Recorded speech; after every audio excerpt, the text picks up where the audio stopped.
Pemirsa, ribuan warga antri berjam-jam demi mendapat bantuan langsung tunai Rp900.000 di sejumlah kantor pos di Jakarta.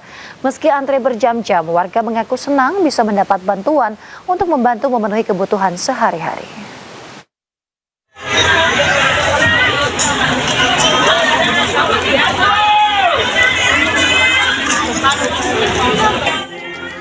Ribuan warga rela antre panjang dan berdesak-desakan demi mendapatkan dana bantuan langsung tunai kesejahteraan rakyat atau BLT Kesra di kantor pos Tegal Alur, Kalideres, Jakarta Barat sejak pagi hingga sore. Udara yang panas tak mengurungkan antusias warga untuk menunggu.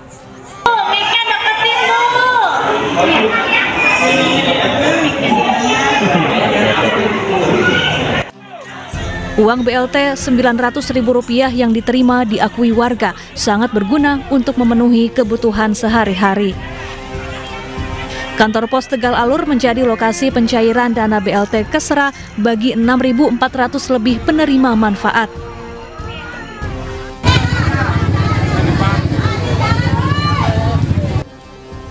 Antrean juga membeludak di kantor pos Percetakan Negara Jakarta Pusat.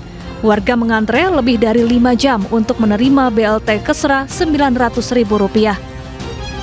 Warga mengaku senang karena BLT Kesra dapat meringankan mereka untuk memenuhi kebutuhan sehari-hari. Jam 9 baru ya Bu ya, tapi belum, masih nunggu aja nih. Nunggu aja. Tapi nanti dipanggil namanya atau gimana sih Bu? Nama. Tadi cara antrinya bagaimana Bu? Kenapa cara antrinya? Kita kasih itu tuh yang selebaran itu. Apa namanya, Pak RT.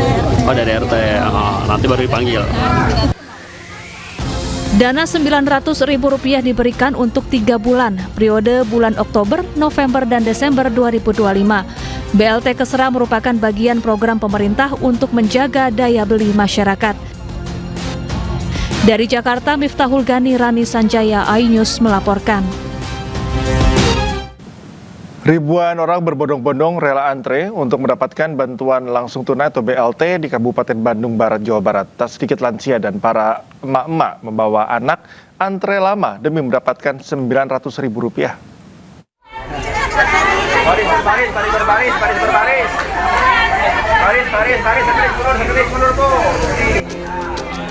Ribuan warga di Kecamatan Padalarang, Kabupaten Bandung Barat, antusias mencairkan bantuan langsung tunai kesejahteraan rakyat.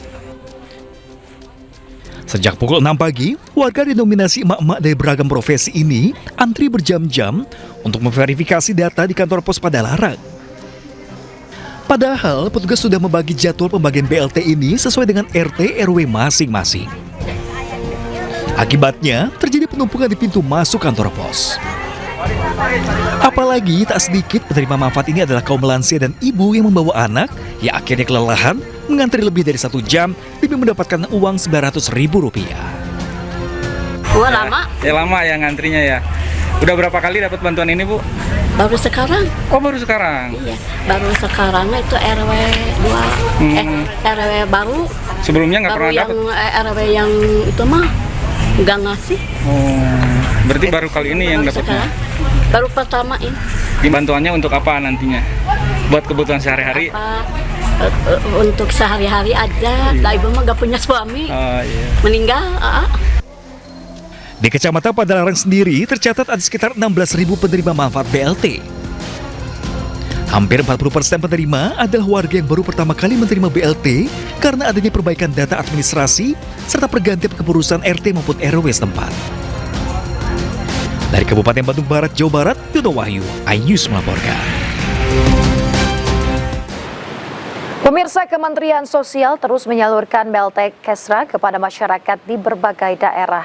Hingga kini lebih dari 12 juta penerima manfaat telah menerima bantuan melalui PT Pos.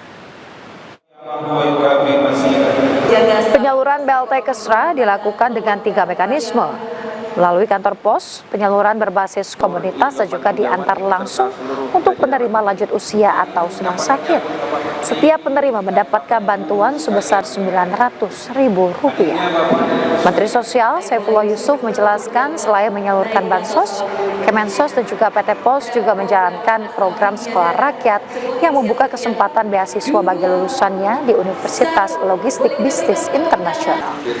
PLT Dirut PT POS Haris menegaskan penyaluran di berbagai daerah terus berjalan dan total penerima nasional sudah melampaui 12 juta orang.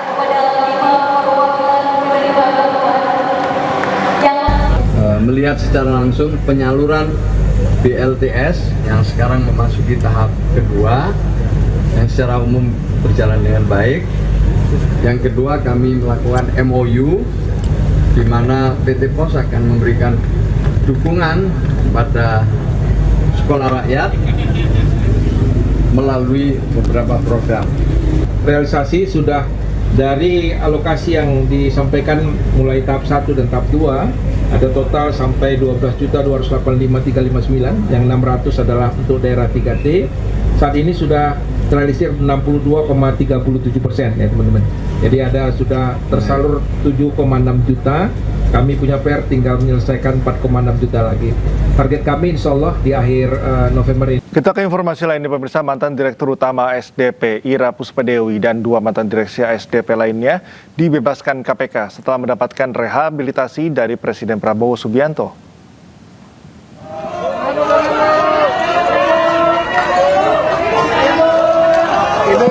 Ira Puspadewi dan 2 mantan direksi lainnya, yakni Muhammad Yusuf Hadi dan Hari Muhammad Hadi Caksono, keluar dari rutan KPK sekitar pukul 5 sore. Ketiganya keluar dari bui KPK di bawah pengawalan ketat aparat kepolisian. KPK membebaskan ketiga mantan petinggi ASDP ini setelah menerima salinan keputusan rehabilitasi dari Presiden Prabowo Subianto. Sebelum mendapat rehabilitasi, ketiga petinggi ASDP ini divonis bersalah dalam kasus korupsi akuisisi PT Jembatan Nusantara sebesar 1,25 triliun rupiah. Dalam momen ini, Ira mengucapkan terima kasih khususnya kepada Presiden Prabowo.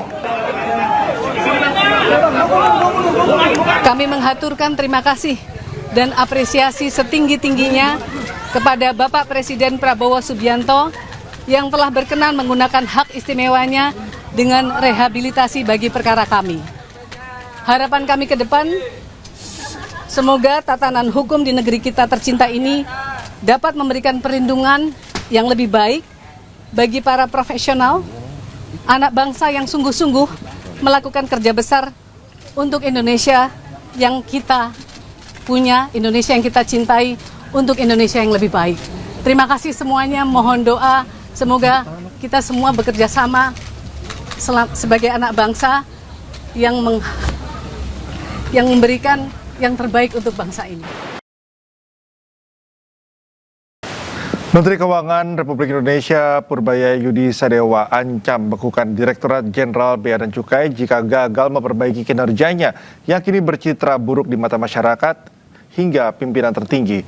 Jika dalam setahun tak ada perbaikan, pemerintah membuka potensi masalah kepabeanan dan cukai di Indonesia dialihkan ke perusahaan swasta asal Swiss SGS.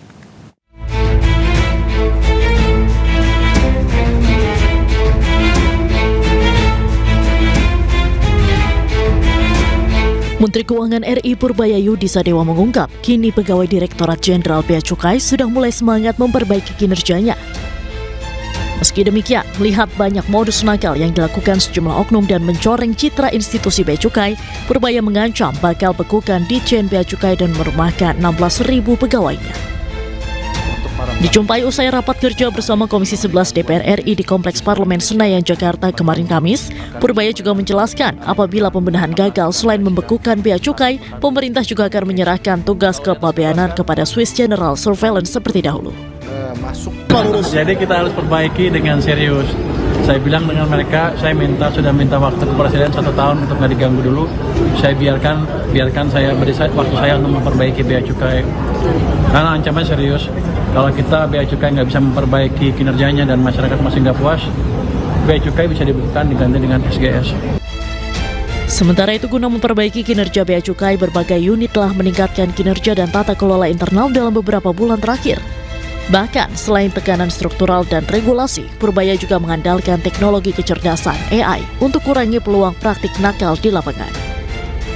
Tim Liputan iNews melaporkan.